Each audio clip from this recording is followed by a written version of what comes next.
የደብረ ማርቆስ ዩኒቨርሲቲ ተመራቂ ተማሪዎች ለማጠቃለያ ፈተና ጥሩ ዝግጅት እያደረጉ መሆናቸውን ገለጹ። ትምህርት ሚኒስቴር ባስቀመጠው አቅጣጫ መሰረት ተመራቂ ተማሪዎች በ45 ቀን ውስጥ የቀራቸውን ትምህርት አጠናቀው እንዲወጡ መወሰኑን ተከትሎ የደብረ ማርቆስ ዩኒቨርሲቲ ተመራቂ ተማሪዎችን ብቻ ታኅሳስ 1ና 2 ጠርቶ ትምህርት ማስቀጠሉ ይታወሳል። የደብረ ማርቆስ ዩኒቨርሲቲ በኮሮና ቫይረስ ምክንያት ተቋርጦ የነበረውን የ2012 ዓ.ም ትምህርት በጥሩ ሁኔታ እየተማሩ ይገኛሉ። ተማሪዎቹ የተሰጣቸው ጊዜ በጣም ትንሽና የቀራቸውን ትምህርት ተረጋግቶ ለመማር የሚበቃ ባይሆንም ነገር ግን ጊዜያቸውን በአግባቡ በመጠቀም ለማጠቃለያ ፈተና ጥሩ ዝግጅት እያደረጉ መሆናቸውን ተናግረዋል። በመጀመሪያ ጊዜው በጣም አጭር ነው እና 1 ወር ነው።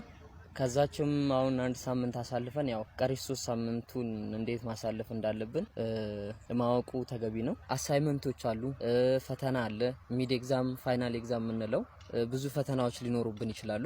እናም ደግሞ በዚች በቀረችው 1 ወር ውስጥ ይሄንን ሁሉ አጠቃሎ መጨረስ ማለት በጣም ከባድ ሊሆን ይችላል።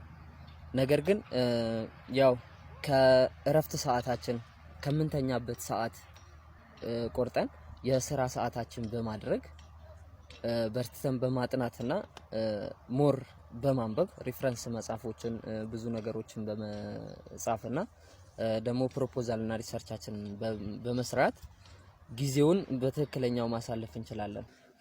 እኔም ባለኝ አቅም ያለኝ የጊዜ አጠቃቀም እየሞከርኩ ነው። አሪፍ ነው፣ ምንም አይልም ከሞላ ጎደል ማለት ነው።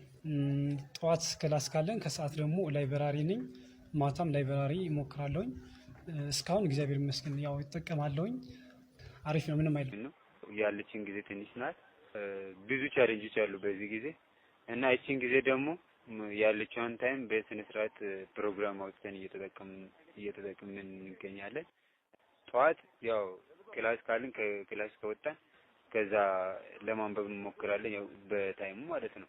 እና ከሰዓት ከምሳ በኋላ እንደዛው እያለን ለማንበብ እየሞከርን ማታም እንደዛ ፕሮግራም አውጥተን ለማንበብ እየሞከርን እንደዚህ እያለን እያነበብን ነው። በሚገባ ያለችን አጭር ጊዜን በአግባቡ እየተጠቀምኩ እያነበብኩ ነው። ጎን ለጎን ደግሞ ያው ሌሎቹም እንዲያነቡ የክላስ ሚቴዎችን እያበረታተው ነው። ሌሎች ተማሪዎችም ይህን ፈታኝ ጊዜ ያለመዘናጋትና ከሶሻል ሚዲያ በመራቅ ጊዜያቸውን በአግባቡ በመጠቀም ጥሩ ውጤት ለማምጣት መስራት እንዳለባቸው ተናግረዋል።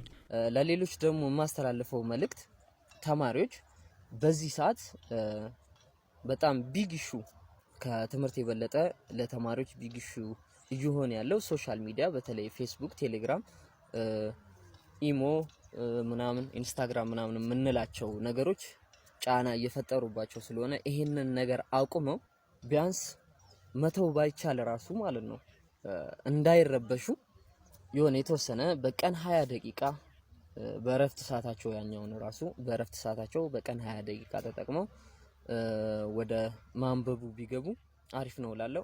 እሱ እንዳለ ሆኖ ያው የወጣትነትም ስቴጅም እስከሆነ ድረስ አንዳንድ ተማሪ ወጣ ገባ ማለት ሁኔታ ኮንዲሽን ይታይበታል።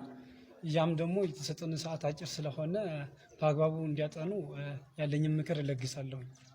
በእርግጥ ብዙ ተማሪ ይዘናጋል። ለምን ጂሲ ነኝ በሚል የፈለገውን ባገኝ ችግር የለውም ብሎ ያስባልና ያው ሁሉም ተማሪ እኔ ቢያነብ ነው የሚሻለው። ወይም ይሄንን ጊዜ አጭር ጊዜ ናት ያለችን እና ይሄንን ጊዜያችንን በአግባቡ እንጠቀም የሚለው መልእክት ማስተላለፍ ፈልጋለሁ። እኔ የሚያስተላልፈው በጣም ሰዓታቸውን በአግባብ ተጠቅሞ እቺን አጭር ጊዜን ስኬታማ ሆኖ ተመርቆ እንዲወጡ ፍላጎትም አለኝ። ሲያገኛቸውን ደግሞ እንደዚህ እንዲያደርጉም አበረታታቸዋለሁ። የማጠቃለያ ፈተና ከጥር 1 እስከ 8 2013 ዓ.ም ባለው ጊዜ ለመስጠት በዩኒቨርሲቲው እቅድ ተይዟል። ለፋና ሬዲዮ ለተጠናከረው ዘገባ ዮናስ ከበደ ነኝ ከደብረ ማርቆስ።